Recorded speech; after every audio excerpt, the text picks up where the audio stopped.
The legend of a haunting melody had been whispered for decades. It was said that anyone who heard the tune of the forgotten carol would be forever marked. The melody would play when least expected, drawing victims into its spell, and once it lured you, there was no escape. On Christmas Eve, deep in the frozen wilderness, Tom and Julie would learn the truth behind this cursed carol, a truth that would leave them begging for silence. Tom and Julie were thrilled to spend their first Christmas together in a secluded cabin in the woods. Surrounded by snow-covered pines and serene silence, the cabin was the perfect escape. The locals had warned them about strange happenings in the area, but they dismissed it as folklore. As they unpacked, Julie noticed an old record player on the mantelpiece. It was ornate, with intricate carvings of angels and demons. Beside it lay a vinyl record labeled The Forgotten Carol, in faded gold lettering. "Creepy," Julie said with a nervous laugh, holding it up. "It's probably just an old Christmas song," Tom replied, brushing it off. After dinner, curiosity got the better of them, and Julie placed the record on the player. The needle crackled against the vinyl before the melody began. It wasn't like any Christmas carol they had heard before. The tune was slow and melancholic, with ghostly voices harmonizing in the background. As the song played, a strange chill crept through the room. The fire in the hearth, once roaring, dimmed to flickering embers. Julie's eyes widened. "Did you feel that?" she whispered. Before Tom could answer, the lights flickered, and faint whispers filled the air. The voices seemed to come from nowhere yet everywhere at once, murmuring in a language neither of them understood. Terrified, Tom stopped the record, yanking the needle off the vinyl. The whispers ceased immediately, but the room felt heavy, as though something unseen lingered. "That's enough of that," Tom muttered, tossing the record into a drawer. That night, as they slept, Julie woke to the faint sound of the carol playing again. She sat up, heart pounding. The record player wasn't in the room. How could she hear it? She shook Tom awake. "Tom, do you hear that?" Tom groggily sat up. "What? What are you talking about?" Then he froze. The melody was unmistakable, growing louder with each passing second. They ran to the living room, and to their horror, the record was spinning on its own. Tom grabbed it and threw it into the snow outside. The music stopped, and they breathed a sigh of relief. The next morning, Julie opened the door to find the record back on the mantel, perfectly clean despite being thrown into the snow. She screamed. Tom tried to reassure her, but unease settled over them. As night fell, the carol began again, louder this time. Julie clutched her head, her face contorted in pain. "It's in my head, Tom. It won't stop," she cried. Desperate, Tom smashed the record player with a hammer, but the music only grew louder. Then the whispers returned, clearer now. "Join us. Sing with us." Julie began to hum along involuntarily. Her eyes glazed over as her body jerked unnaturally, as though something was controlling her. Tom screamed her name, but she didn't respond. Instead, she turned to him with a twisted smile, her voice now harmonizing with the whispers. The front door burst open, revealing shadowy figures swaying to the melody. Their faces were hollow, and their mouths stretched wide in silent screams. They moved closer, surrounding the couple. Tom tried to drag Julie away, but she broke free, walking towards the figures, still humming. The last thing Tom saw before the shadows consumed him was Julie's face, her eyes lifeless, her mouth curved into a grotesque grin. The cabin fell silent, save for the record spinning on the broken player. The next morning, locals found the cabin empty, the carol faintly playing in the wind. On Christmas Eve, Emma and her son Ben thought they'd found a holiday adventure when they ventured to Wintercrest Hill to see the glowing tree.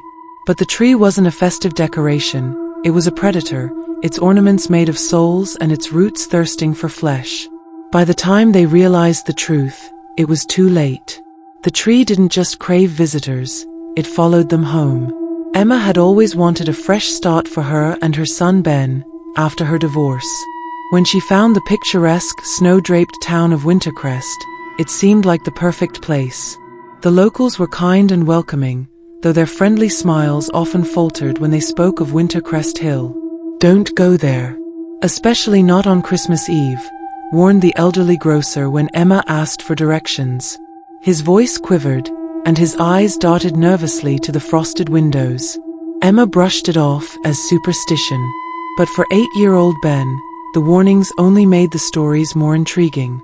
He overheard tales of a glowing tree on Wintercrest Hill, the most magical sight in the world, locals whispered, though no one dared to elaborate further. On Christmas Eve, Ben begged Emma to take him to see the glowing tree. "Please, Mom. It'll be an adventure," he pleaded, his eyes shining with excitement. Emma hesitated, but finally relented. They bundled up against the biting cold and trudged through the snow toward Wintercrest Hill. The night was eerily silent, the only sounds their crunching boots and the occasional hoot of an owl. A chill that had nothing to do with the weather settled in Emma's chest as they neared the hilltop. The glowing tree came into view, standing in stark contrast against the dark night. Its branches were adorned with shimmering orbs that pulsed faintly, like beating hearts. The light cast an otherworldly glow over the snow, making the surrounding area seem almost alive. Ben ran ahead, captivated. "It's beautiful," he exclaimed. But Emma's unease grew. There was something unnatural about the tree, the way its roots twisted above the ground, and the way the air seemed heavier around it. "Don't touch it," Emma called out, her voice sharper than she intended. Ben froze, his hand inches from an orb. As Emma caught up to him, she noticed something horrifying. Faces were trapped inside the glowing ornaments. Their features were distorted, their mouths open in eternal screams. Her breath caught as she recognized one of the faces from a missing persons flyer she'd seen at the grocery store. "Mom, look." Ben pointed to the ground. The snow had begun to melt around the tree, revealing skeletal remains tangled in the roots. The ground seemed to shift beneath them, almost like it was breathing. Emma grabbed Ben's arm. "We're leaving. Now." But the tree had other plans. As they turned to leave, a low guttural voice echoed from the tree. "More souls. Feed me." The orbs began to flicker, and the tree's branches creaked ominously. Roots shot out of the ground, wrapping around Ben's ankles and pulling him toward the trunk. He screamed, clawing at the snow, while Emma fought to free him. "Hold on, Ben," she yelled, using her scarf to slice through the roots. The scarf cut deep, but the roots regenerated almost instantly, their grip tightening. The tree groaned, its voice growing louder. "You cannot leave." Emma screamed in desperation, grabbing a jagged rock and slamming it against the roots. Finally, they snapped, and she pulled Ben free. They ran down the hill, not daring to look back. But when they reached the safety of their home, Emma's relief was short-lived. That night, as they tried to sleep, their backyard lit up with the same eerie glow. Emma peeked out the window and gasped. The tree was there, its roots burrowing into the snow, its ornaments glowing brighter than ever. "Mom," Ben whispered, his voice trembling. "It's waiting for us." Suddenly, the house began to shake. Roots burst through the floorboards, snaking toward them. Emma grabbed Ben and ran upstairs, slamming the bedroom door behind them. The whispers of the tree filled the air, growing louder, more insistent. "You cannot escape." Desperate, Emma searched for anything to defend them. She found an old lighter in the bedside drawer and grabbed the curtains, wrapping them around the door to create a makeshift barricade. But it wasn't enough. The roots crashed through the walls, grabbing Ben and pulling him toward the window, where the glowing tree loomed outside. "Mom, help me," Ben screamed, his tiny hands reaching for her.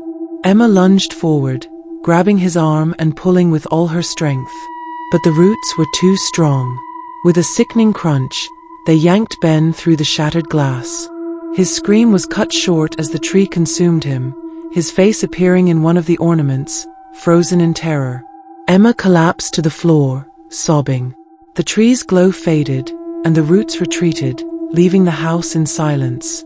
For days, Emma sat alone in the wreckage of their home, unable to move or eat. On New Year's Eve, she ventured to the backyard, where the tree stood tall and unyielding. Her son's face stared back at her from an ornament, his eyes filled with silent despair. The tree whispered one last time, "More souls, always more." Every Christmas, tales of Santa Claus descending chimneys to deliver gifts are shared with joy. But not all visitors coming down chimneys are benevolent. In 1998, in a quiet suburban neighborhood, a family made the fatal mistake of inviting something unspeakable into their home. What they thought was a holiday blessing turned into a horrifying nightmare that would leave only blood and terror behind. It was the night before Christmas, and the Miller family was gathered in their cozy living room. The fire crackled in the hearth, the Christmas tree sparkled with lights, and holiday music played softly in the background. Emma Miller, the mother, was wrapping the last of the presents while her husband, Jack, sipped hot cocoa on the couch. Their two children, Lily and Max, giggled as they hung their stockings over the fireplace. Outside, snow fell gently, blanketing the streets in a serene quiet. "Remember to leave cookies and milk for Santa," Emma reminded the kids, smiling. As the family prepared to sleep, Max paused, staring at the chimney. "Mom, do you think Santa really comes down there?" he asked. "Of course, sweetheart," Emma said, ruffling his hair. "But only if you're asleep." The kids went to bed, leaving the house dark and silent, except for the faint glow of Christmas lights. At midnight, the silence was shattered by a loud thud from the chimney. Jack sat up on the couch, startled. "Probably a bird or something," he muttered to himself. But the sound came again, louder this time. Thud, scratch, scrape. He walked to the fireplace, peering up the chimney. The fire had long died out, leaving the hearth cold and dark. Suddenly, a faint chuckle echoed down the flue, a deep guttural sound that sent chills down his spine. "Emma, did you hear that?" he called out, his voice shaking. Emma appeared in the doorway, groggy. "Hear what?" Before he could answer, soot began falling into the hearth, followed by another thud. The house fell eerily quiet for a moment. Then a hand, long and skeletal, emerged from the chimney. Jack stumbled backward, shouting for Emma to grab the kids. The hand was followed by a gaunt, grotesque figure that crawled out of the chimney like a spider. Its limbs were impossibly long, its skin pale and stretched tight over its bones. Its face was hidden beneath a tattered hood, but its mouth, a wide, jagged grin, was visible, filled with sharp, uneven teeth. The creature's head tilted unnaturally as it sniffed the air. "Who's been naughty?" it rasped, its voice like nails on a chalkboard. Emma screamed, grabbing a poker from the fireplace and swinging it at the creature. It caught the weapon mid-swing, its strength unnatural, and threw her across the room. The noise woke Lily and Max, who came running down the stairs. "Mom? Dad?"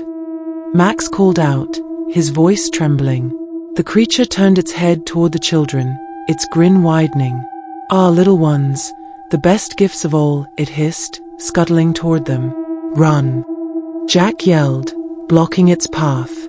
But the creature moved with inhuman speed, grabbing Jack and throwing him into the Christmas tree.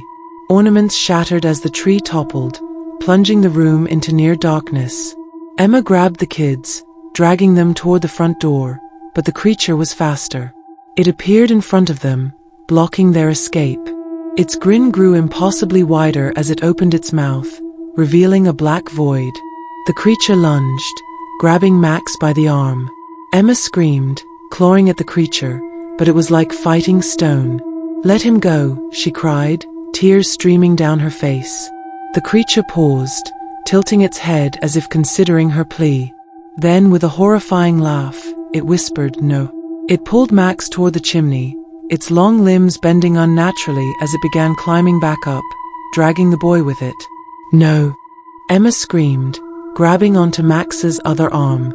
Jack joined her, and together they pulled with all their might. The creature growled, its grip tightening, until Max let out a blood-curdling scream. With one final tug, the creature yanked Max into the chimney, disappearing into the darkness. The faint sound of its laughter echoed as snow began to fall down the flue.